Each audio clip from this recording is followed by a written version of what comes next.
Buenas tardes, 461. Buenas tardes, profe. ¿Que nadie contesta? Buenas tardes. Bueno. Ok, ya estamos aquí. Para mí es la última clase de la semana, afortunadamente. Bueno, tuvimos 2 sesiones el martes. Estuvimos viendo lo último de fuentes de energía y empezamos a ver un texto español con el tema de calor. Entonces, vamos a ver una clase del miércoles que tuve con otro grupo. Con él ya terminé. Entonces, vamos a checar esa clase. Ya lo tengo lista. Comparto sonido primero. Este es el video que vamos a ver hoy.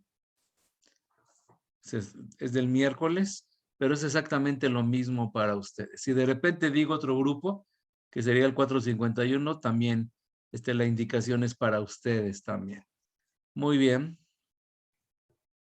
Sigo admitiendo. Ok. Corre video. Entonces vamos a ver esta parte, el termómetro y la medida de calor. Entonces vamos a ver, sigo admitiendo, perdón. Dice una escala de temperatura. Bueno, antes de empezar a leer el texto, la escala de temperatura que manejamos aquí en México es la Celsius. Ángeles Ruiz, no has apagado tu micrófono, por favor. Entonces, bueno, la escala que manejamos en México es la de Celsius y hay otras escalas, la Fahrenheit, la Kelvin, la Reaumur, hay otras, pero la que nos va a interesar es la Celsius. Entonces vamos a empezar a leer. El termómetro y la medida del calor, una escala de temperatura. Cuando hemos hablado de temperatura, se ha utilizado automáticamente la escala con la que más estamos familiarizados. La escala Celsius o centígrada es la misma. Aunque suponemos que el lector ya la conoce, en la escena adjunta podemos ver cómo se graduó un termómetro en esta escala, basándonos en la constancia de la temperatura a lo largo de los cambios de estado. Y vamos a ver este dibujo, es importante. Y ahí están los puntos de referencia de la escala Celsius. ¿Qué fue lo que hizo Celsius? Que fue un científico, creo que era noruego o sueco, no recuerdo bien. Él fue al mar, a nivel del mar, y agarró una ampolleta de cristal que no estaba graduada todavía, porque no existía la escala. Él la iba a inventar, es un invento de él. Entonces, ¿qué hizo? Pues le metió mercurio dentro de esa cápsula de cristal y le puso un canal por donde podía moverse el mercurio, aumentar su tamaño o disminuir. Él ya sabía de la propiedad del mercurio que se dilata cuando aumenta la temperatura y se contrae cuando se enfría la temperatura, pero se dio cuenta que era proporcional, o sea, que si aumentaba cierta cantidad la temperatura, aumentaba cierta longitud el tamaño del mercurio. Si aumentaba el doble, aumentaba el doble la longitud. Si aumentaba el triple, lo hacía al triple el mercurio en cuanto al volumen. Entonces se dio cuenta que era proporcional y por eso utilizó el mercurio. Entonces, ¿qué fue lo que hizo? Metió el mercurio en una cubeta, en un recipiente con hielo y bajó el nivel del mercurio. Donde se quedó quieto, ahí marcó, ahí puso una raya y le puso 0 grados. Luego, ¿qué hizo? Calentó el agua. Y cuando empezó a hervir, puso otra marca. Y a ese le puso 100, porque se le ocurrió eso a él. Estaba inventando la escala. Entonces, ¿qué hizo? Pues tenía 2 marcas, una en 0 y otra en 100.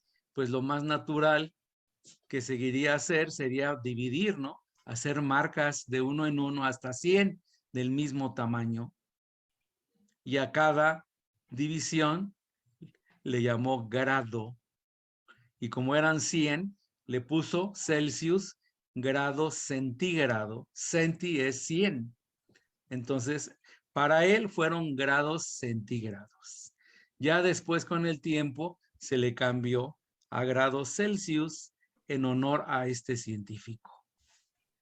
Y entonces lo importante es que lo hizo a nivel del mar, porque si lo hubiera hecho a otra altura diferente, los resultados hubieran sido diferentes, porque la presión influye mucho en estos fenómenos.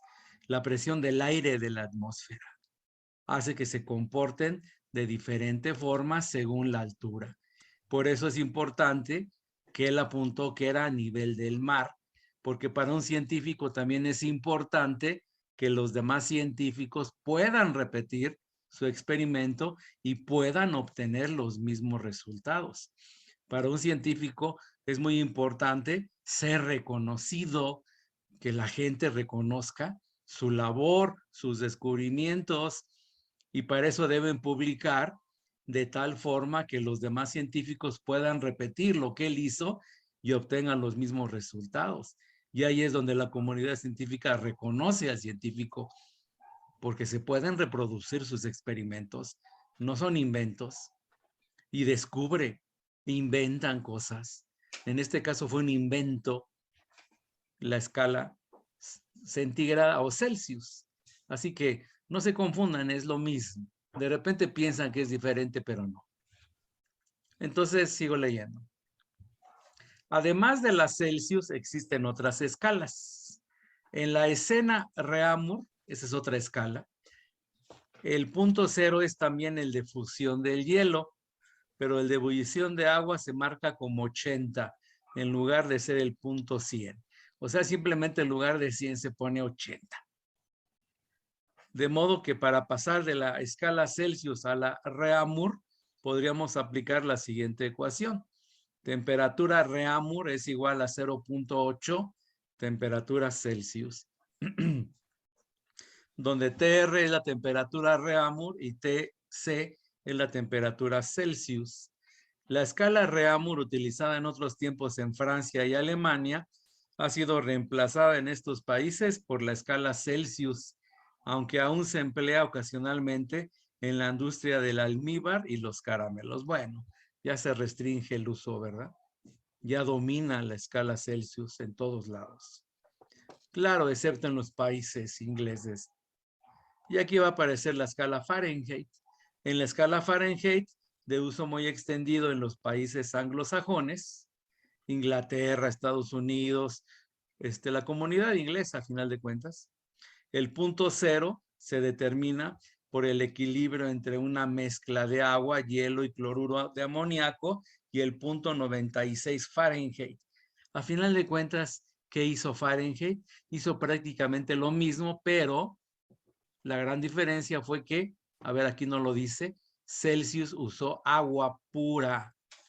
O sea, les dije que era hielo, ¿no? Pero era con agua pura, agua destilada, que, o sea, sin metales, ¿no? Sin sales minerales. Y aquí lo que usó Fahrenheit fue una mezcla de agua, hielo y cloruro amónico. O sea, fue muy diferente lo que él manejó. Y le puso un número diferente también. Le puso 96, el correspondiente a la temperatura habitual del cuerpo humano. Pero a final de cuentas hay errores en esta escala. Para convertir una temperatura Celsius a Fahrenheit, aplicaremos esa fórmula. La temperatura Fahrenheit es igual a 9/5 de la temperatura Celsius más 32. Esa es una fórmula y aquí no la vamos a usar. A mí me sacan ronchas las temperaturas Fahrenheit. Vamos a manejar nada más temperatura Celsius. En estas escalas, la elección del punto cero es arbitraria. El punto de congelación del agua en las escalas Celsius y de Reaumur es el de equilibrio de sal, agua y cloruro amónico en el caso de Fahrenheit. O sea, como son inventos, pues ellos inventaron sus números, ¿verdad? podríamos preguntarnos cómo establecer un punto cero con mayor significado físico. En el apartado siguiente veremos cómo lograrlo. Bueno, hay un cero en las temperaturas que se conoce como cero absoluto. Y esa es la temperatura en la cual las moléculas, los átomos de una sustancia ya no se mueven, ya no tienen energía cinética. Entonces, a esa temperatura se le bautiza como cero absoluto, porque ya no puede haber temperaturas menores. Porque recuerden que la temperatura ¿de qué depende? De la energía cinética, del movimiento de los átomos, de las moléculas. Entonces, si ya no se mueve, ya no tiene energía cinética. No puede haber menos.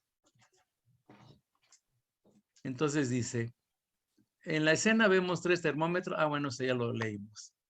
En la primera hay cubitos de hielo en fusión. Bueno, ya les expliqué de qué se trata el dibujo. Entonces vamos a seguirnos aquí abajo. Los ejercicios ya luego los resolvemos. Ahorita no me interesa. Quiero ver todo lo que es teoría. Y aquí está la temperatura absoluta, que es lo que les estaba diciendo. Pensemos por un momento esta pregunta. Si un cuerpo tiene una temperatura de 2 grados Celsius, sus partículas tendrán el doble de energía media que las de un cuerpo a 1 grado Celsius. En modo alguno es tal cosa cierta. Para establecer una correspondencia real entre temperatura y energía media de agitación de las partículas, hay que establecer el cero de la temperatura en el cero de energía media. Este es el cero absoluto y cuando empezamos a contar desde ese punto obtenemos una escala absoluta. Bueno, no se preocupen tanto por lo que dice este párrafo, simplemente el cero absoluto se define como la temperatura en la cual las moléculas ya no se mueven, no tienen energía cinética. A final de cuentas no se ha llegado a esa temperatura. Se han hecho muchos experimentos en los cuales se le extrae energía a la sustancia. O sea, cuando se le extrae energía, las moléculas se mueven menos cada vez. Pero no se ha llegado al punto en la cual las moléculas queden completamente quietas, porque siempre van a tener algo de energía. Se ha llegado a 2 o 3 grados absolutos. Kelvin se dicen, pero a 0 no se ha llegado todavía. La forma más sencilla de buscar este punto es a partir del coeficiente de dilatación de los gases. Recordemos que a presión constante, el coeficiente de dilatación, bueno, esto ya es esto no lo hemos visto, así que los voy a confundir si sigo con esta parte. En los gases reales no se puede producir nunca esta situación porque sus partículas componentes tienen un tamaño no puntual que impediría alcanzar el volumen cero. En la práctica, cualquier gas se licúa al acercarse a temperaturas tan bajas. No obstante, el valor de menos 273.15 grados Celsius sigue siendo el límite inferior de la temperatura. Es el cero absoluto. Bueno, se han hecho experimentos y se han hecho gráficas. No se ha llegado a esta temperatura de menos 273.15, pero cuando se llegue a esa temperatura, si algún día se puede hacer, esa temperatura es el cero absoluto. Es nuestra referencia. De ahí para arriba ya puede aumentar la temperatura. Ya para abajo no se puede. Hay una escala absoluta correspondiente a la Celsius. Se trata de la escala Kelvin, cuya unidad K es la adoptada por el sistema internacional. Y siempre se cumple, bueno, para hacer la conversión, simplemente la temperatura absoluta es la temperatura Celsius, la que medimos en termómetros, y le sumamos 273. Existe también una escala absoluta correspondiente a la escala Fahrenheit. Se trata de la escala Rankine. En esta escala, la temperatura Rankine es 9/5 de la temperatura Celsius más 491.67. No se preocupen de las fórmulas. No las vamos a manejar. Yo odio mucho las conversiones porque realmente es muy sencillo buscar la fórmula y hacerlas, ¿no? Así que no se preocupen por memorizar. Entonces vamos a seguir aquí viendo. Calor específico. Esto es lo que yo les decía de la capacidad de retención de calor. Dice, no todas las sustancias aumentan su temperatura igualmente al recibir la misma cantidad de calor. En la imagen adjunta vemos dos curvas de calentamiento de alcohol y agua que permiten ver claramente esta diferencia. Bueno, les voy a poner una ilustración diferente yo para ver si así entienden mejor qué es el calor específico. A ver, voy a usar la plumilla del Zoom aquí en este espacio en blanco. Vamos a imaginarnos que tenemos un recipiente con cera de velas, pues, la cera, parafina. Ahí está lleno de parafina. Esto es parafina. Y vamos a tener aquí un conjunto de esferas de diferente material.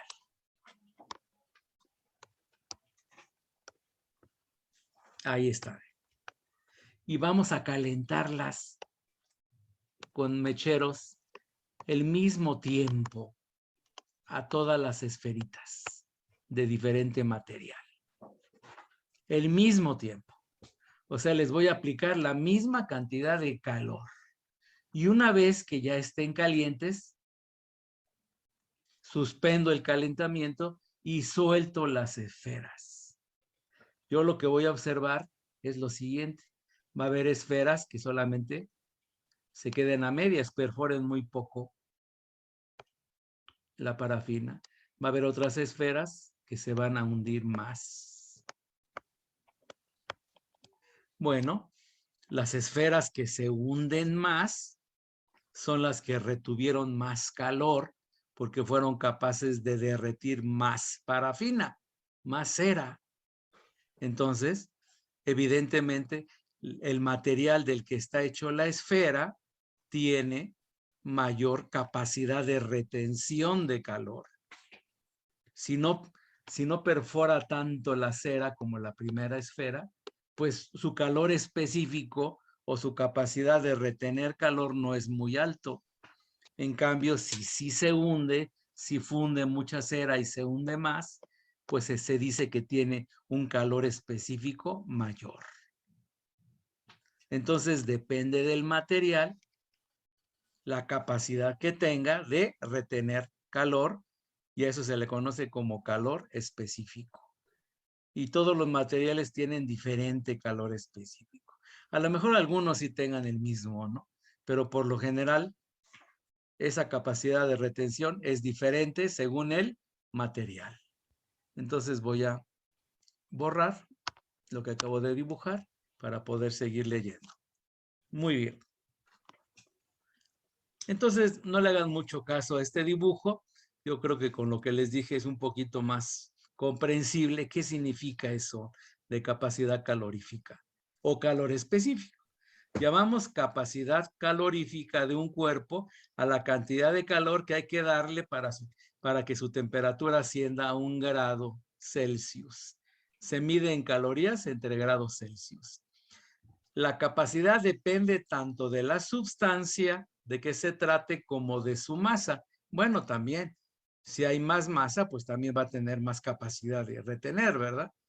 Por ello, definimos el calor específico de un cuerpo como la capacidad calorífica de 1 gramo de ese cuerpo y se mide en calorías entre gramo por grado Celsius. El calor específico solo depende de la naturaleza del cuerpo, llamando C minúscula a esta nueva magnitud. El calor Q mayúscula que absorbe una masa M de un cuerpo cuando la temperatura pasa por un valor inicial T0 a otro valor TF, cumple esta condición. El calor específico Q es igual, perdón, la cantidad de calor Q es igual a la masa por el calor específico por la diferencia de las temperaturas. No se preocupe mucho por estas fórmulas. Me voy a enfocar más en los conceptos. Así vemos que el calor absorbido, Q mayor que 0, o emitido, Q menor que 0, por un cuerpo, depende de la masa del cuerpo, de la variación de temperatura y de la naturaleza del cuerpo, de qué está hecho, a través del calor específico C. El signo del calor viene dado por los valores de las temperaturas inicial y final. Entonces, ¿qué me está diciendo? Cuando yo caliento un cuerpo, ¿de qué depende el calor absorbido? Pues depende del tamaño del cuerpo, o sea, la cantidad de masa, del material del que está hecho y de la diferencia de las temperaturas iniciales y finales. El calor específico de una sustancia se determina con un aparato conocido como calorímetro, cuyo funcionamiento mostramos en la imagen de la derecha. Ahí está un calorímetro. Este aparato sirve para calcular el calor específico de una sustancia. Eso es lo que yo les preguntaría en el examen. ¿Qué es el calorímetro? El calorímetro es en realidad un termo dotado de termómetro. ¿Qué es un termo? Es un aparato que aísla lo que está dentro. No sé, ahorita los termos más modernos mantienen la temperatura del líquido que tiene adentro. No sé si han visto, ¿no? Que luego pasan muchas horas, hasta 1 o 2 días, y sigue caliente o frío el líquido que está adentro. Porque el termo está tan bien hecho que no permite que pase calor, que entre o que salga calor del recipiente. Entonces, repito, el calorímetro es en realidad un termo dotado de termómetro que usamos para medir el calor específico de líquidos. Solo necesitamos saber el equivalente en agua del aparato. Es decir, qué masa de agua absorbería tanto calor como él al calentarse. Supondremos que es 100 gramos. Y aquí dice calor empleado en el calorímetro. Aquí son datos, ¿no?, que están metiendo. 100, 20 menos 17 son las temperaturas inicial y final, igual a 384 calorías. Bueno, ahí son operaciones y ahí calculan el calor específico de la sustancia que metieron.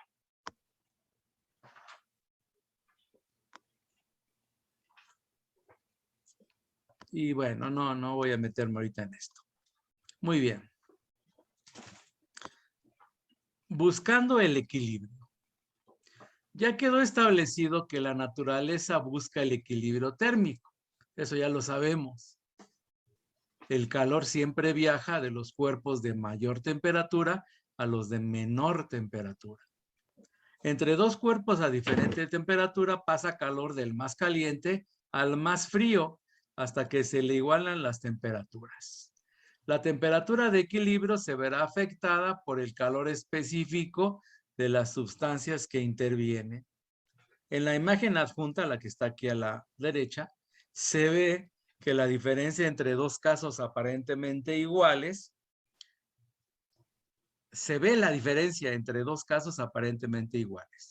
En los dos existe la misma cantidad de cada sustancia, partiendo de la misma temperatura inicial, 20% el líquido verde y 80% el cuerpo azul. Sin embargo, en el primer caso, la sustancia verde tiene un calor específico muy bajo, mientras en el segundo, en la sustancia azul, la que se encuentra en ese caso. Si realizamos diferentes experimentos con diferentes sustancias, masas y temperaturas, se llega a estas conclusiones. En todos los casos, la velocidad de transferencia de calor es mayor cuanto mayor es la diferencia de temperaturas. A medida que las temperaturas se aproximan, la transferencia de calor es más lenta. Si las masas y los calores específicos de las sustancias son iguales, la temperatura de equilibrio es el punto medio entre las dos temperaturas iniciales. ¿Qué significa? Aquí dijimos que uno está a 20 y otro a 80. Si tuvieran el mismo coeficiente de calor específico, entonces, ¿cuál es el punto intermedio? Pues 20 más 80 son 100. Entre 2 sería 50 grados. Sería el punto medio. Eso es si tuvieran la misma capacidad calorífica. Entonces, aquí dice, si los calores específicos son iguales y las masas son diferentes, la temperatura de equilibrio se desplaza hacia la temperatura de la sustancia de mayor masa. Pues evidentemente. Por ejemplo, cuando nos tomamos la temperatura, pues nuestra masa es mucho mayor que la masa del termómetro. Por lo tanto, cuando lleguemos al equilibrio, la temperatura del termómetro va a ser muy parecida a nuestra temperatura, la del cuerpo humano, porque hay mucha más masa en el cuerpo humano que en el termómetro. Si las masas son iguales y los calores específicos son diferentes, la temperatura de equilibrio se desplaza hacia la temperatura de la sustancia con mayor calor específico. Y ahí están fórmulas. Ahí no voy a meterme con eso ahorita. Si tanto masa como calor específico son diferentes, la situación es más compleja. Podemos comprobar que se respeta esta ecuación y bueno, ya se están complicando la vida. Y no se las quiero complicar a ustedes tampoco. Entonces, vámonos hacia abajo.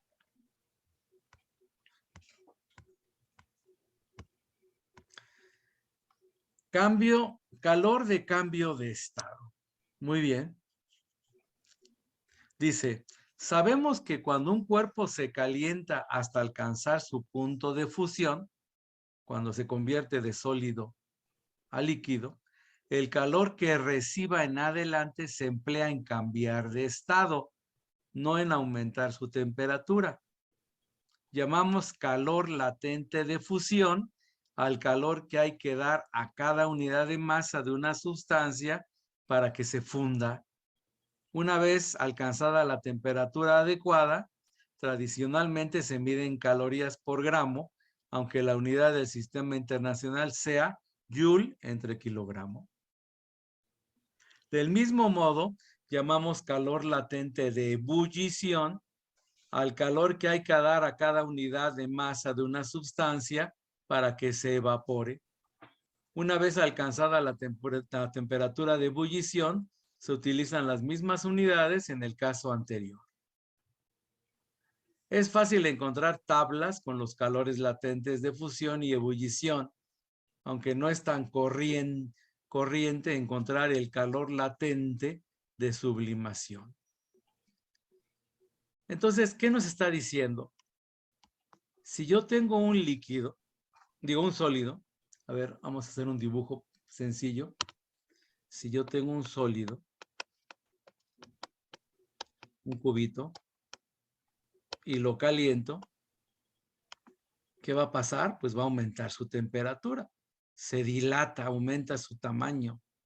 ¿Qué pasa con las moléculas del metal? Bueno, del sólido. Se mueven cada vez más y más. Se quieren separar, vibran. Pues llega un momento en que tienen tanta energía las moléculas que se logran zafar del cuerpo sólido y entonces se mueven con más libertad en todas direcciones. Y ya ese sólido ya no es sólido, ya es un líquido.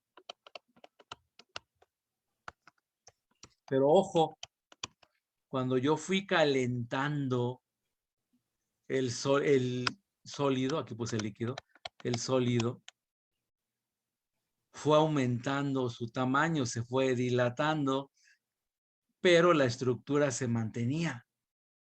Era un sólido, pero llega un momento en que esa energía, ese calor que le estoy poniendo a ese sólido, ya no aumenta la temperatura, sino se usa para cambiar de sólido a líquido, para cambiar la estructura. Hay un momento en que no aumenta la temperatura, ese calor se invierte en cambiar la estructura de la materia de sólido a líquido. Y ese calor que se está usando para cambiar esa estructura se conoce como calor latente de fusión. A ver, déjame borrar.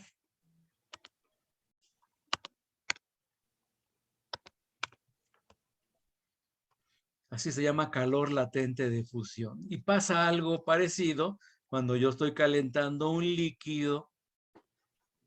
Las moléculas se mueven más rápido, el líquido también se dilata y llega un momento en que se convierte en gas.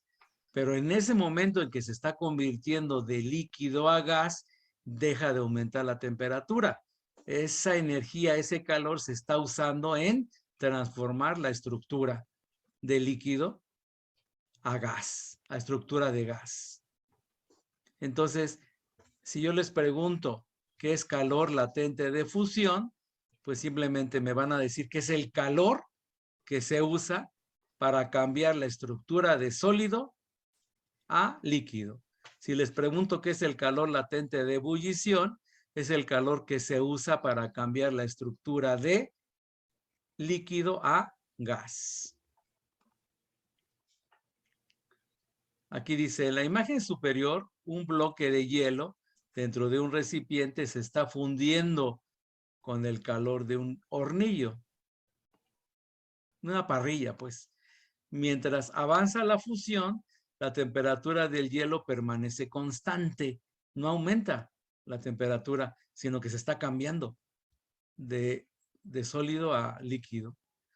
Aquí dice que toda la energía se emplea en romper la estructura cristalina del sólido, liberando a las moléculas de agua de su posición rígida en la red.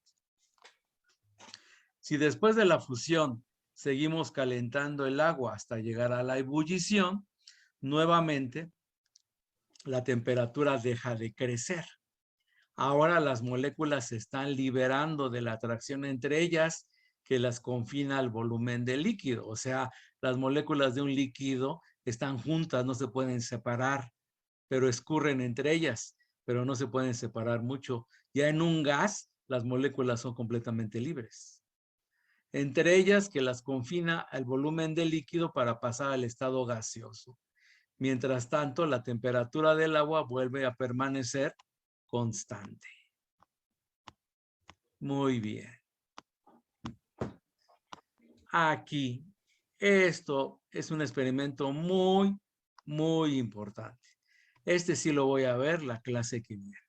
Este es uno de los experimentos más importantes en la historia de la física. Necesita tiempo para que les explique. Es una historia muy bonita que tiene que ver con Joule, que fue un científico de veras, disciplinado. Es increíble que este experimento, aquí dice 1869, que después de 150 años o más, los resultados, este resultado, una caloría igual a 4.18 joules, todavía está vigente. Ya les explicaré la maravilla de experimento y qué se obtuvo, por qué es tan importante este experimento. Les voy a contar parte de la biografía de Joule, porque hay gentes muy, muy importantes en la historia de la física. Ustedes ya saben que me gusta mucho la historia de la física, porque les he enseñado historias de científicos, de gente importante a lo largo de el desarrollo de la física. Muy bien. Ok. Dejo de compartir. No he revisado los correos que me mandaron con lo que les pedí de las preguntas de fuentes de energía. Eso lo voy a hacer entre mañana y el viernes. Para lo de participaciones, eso no urge tanto. Ya tuvimos las 3 sesiones de la semana. Los voy a frenar un poco porque hay 2 grupos de lunes que tienen 2 sesiones conmigo ese día. Entonces, ¿qué significa eso? Que solamente les voy a poder dar 2 sesiones en la semana a esos grupos. Entonces, como ustedes ya les di 3, ya se me van a adelantar mucho. Entonces, vamos a trabajar el próximo, ¿qué día tenemos clase? Martes, con ejercicios para participación. Ok, lo mismo con ustedes, 461. Es exactamente lo mismo. Entonces, tengo que frenarlos un poco. Dejo de compartir. Ya tuvimos las 3 sesiones y bueno, los voy a frenar para que los 2 grupos que nada más tuvieron 2 los puedan alcanzar la semana entrante. Les mencioné al principio de la sesión, no estaban muchos todavía, que va a haber concursos interprepas en la semana y soy jurado en varios concursos, así que es posible que se me encime algún concurso con clase. Parece que el martes no, a lo mejor el viernes podría encimarse, pero yo les avisaría con tiempo vía Classroom. En fin, bueno, jóvenes, pues ya quedan 2 minutos y medio de Zoom y creo que ha sido todo por hoy. Recuerden que la semana entrante se entrega la tarea número 9 el viernes 18 de febrero. Muy bien, jovencitos. ¿Alguna pregunta, duda, inquietud? ¿Algo que me quieran preguntar? ¿No? Ok. Entonces, doy por terminada la sesión y nos vemos el martes, que tenemos 2 sesiones y una va a ser de ejercicios para participaciones. Muy bien, jovencitos. Gracias. Yes, profe. Hasta el Gracias, martes. profesor. Luego. Hasta el Adiós, martes. profe. Hasta luego. Hasta luego. Profe, buen día.